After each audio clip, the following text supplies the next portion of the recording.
It is time to rank the desert areas from the Mario and Luigi games. We have talked about the beaches, we have talked about the forests, and now it is time for the deserts. There is not a desert in every single Mario and Luigi game. Bowser's Inside Story does not have one, which kind of surprised me, but it really doesn't matter. Every other game does have a desert area. Will this type of area be my favorite? It definitely wasn't beaches. It could be forests after we compare every other type of area, but I'm guessing it probably won't be so.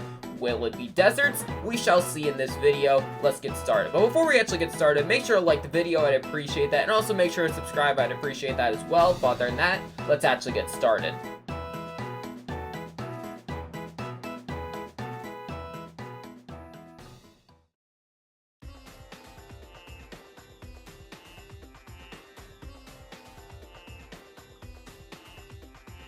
A lot of the paper jam areas are not very good in my opinion, and Doop Doop Dunes is a perfect example of why I do not like most of the areas in that game. This place is very open, which means, oh my god, there's a ton of places to explore. No, there isn't, because there's nothing here. I mean, I guess there's item blocks, and there's a couple of enemies. That's it. That's really all you need. That's like the bare minimum you need to actually make a fine enough area. But it doesn't even do that. I mean, the music is just kind of generic for a desert. I mean, I guess it doesn't sound bad. You have to fight the big pokey duo, which is a good fight. And then you have to do the papercraft Kamek fight, which, I mean, you guys know my opinion on papercraft battles. I don't like it at all. But then you go for your second visit. And the second visit, I mean, you have to fight the Charging Chuck squad, which I think is a very unique fight. But that's it. That's all you really do in this place. I mean, you learn the Trio Hammer, which is, I guess, a fine enough ability. And that's it. I mean, maybe some Toad missions. Wow, so cool. That's the thing about this place. There's nothing to it. It's so barren. It's not fleshed out at all, and it really shows. There's no main objective you're actually doing in this area. So the developers really did not care about this place at all. And it makes sense, and it's why it should be at the bottom of the list.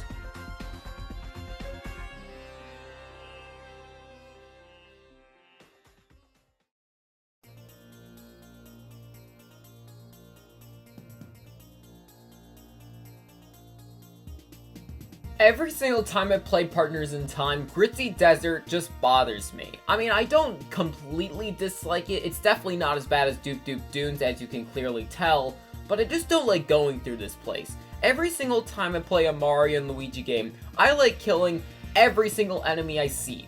So going through Gritty Desert, I go through the entire place before I do anything.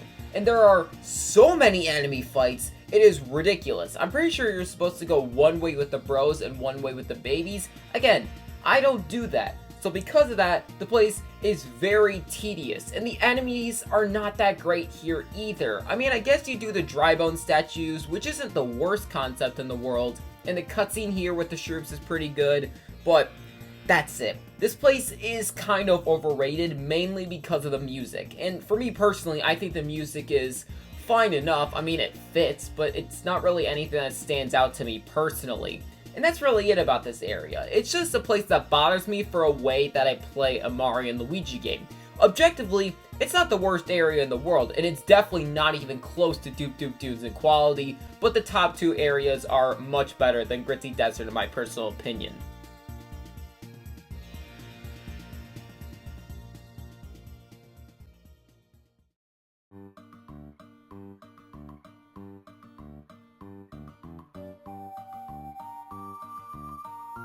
I was super close to putting Tiki Valley at number 1, but I had to restrain myself. The music in this place is phenomenal. It's one of my favorite music themes in Superstar Saga, but that doesn't carry a place. I mean, the place itself is decent. I think the Peach Escort mission is good if you can kill off the enemies really fast, and I do that, of course, as you guys have learned.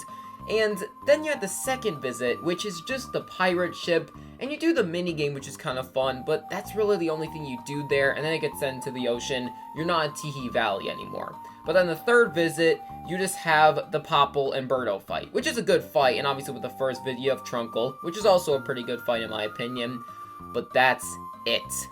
You don't do enough in this place in my opinion. The Peach Escort mission is the main thing you do here. Kind of like Doop Doop Dunes, you really just go through this place. You aren't really going to this place specifically for something. the only time you do that is for the sand chip, but that's it. That's not even the ending destination for it. Obviously, that would go to Guahar Lagoon. So in that regard, I think Tihee Valley needed more to it, and that's why it's number 2. The music is great, the enemies are pretty good, but it wasn't enough. I still like this place a lot though, and I really wish I could have put it at number 1, but I just couldn't, and it's why it's at number 2.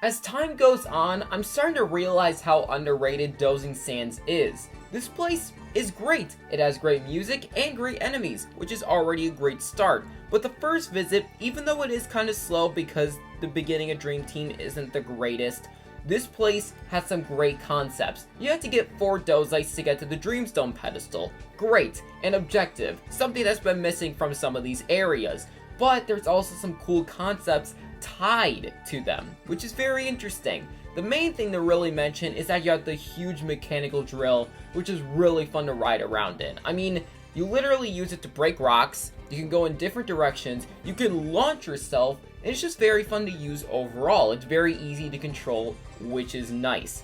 And if you're not on the thing, you can explore a decent amount of Dozing Sands. This place is massive, but unlike Doop Doop Dunes, there's actually a reason to explore it. There is stuff to find. You can find different pillows, you can find obviously item blocks, but you can also find attack pieces, which gives you the fire flower. I like the fire flower. So honestly, the first visit, it's great. It's very fun to go through. And the second visit is still good, but it's not as good. You're really only going back for an ulti-bed piece, and it's not that interesting what you're doing. You're just trying to go to the dream mode for it, and you fall down, you got the dozy mattress, and you get out of there. It's not as interesting as stuff like Driftwood Shore, where literally the Shy Guys steal it from you and you have to chase them. That's much more interesting than something like this, but it doesn't sink this place from being number 1. I love Dozing Sands so much, and I do think it's very underrated overall. Thank you guys for watching this video. If you'll last this long, please subscribe, I appreciate that, and also make sure to leave a like I said at the beginning of the video, and also make sure to check out the podcast I had, The Flatmates, all of it on the screen right now, and in the description below. But other than that, G-bye.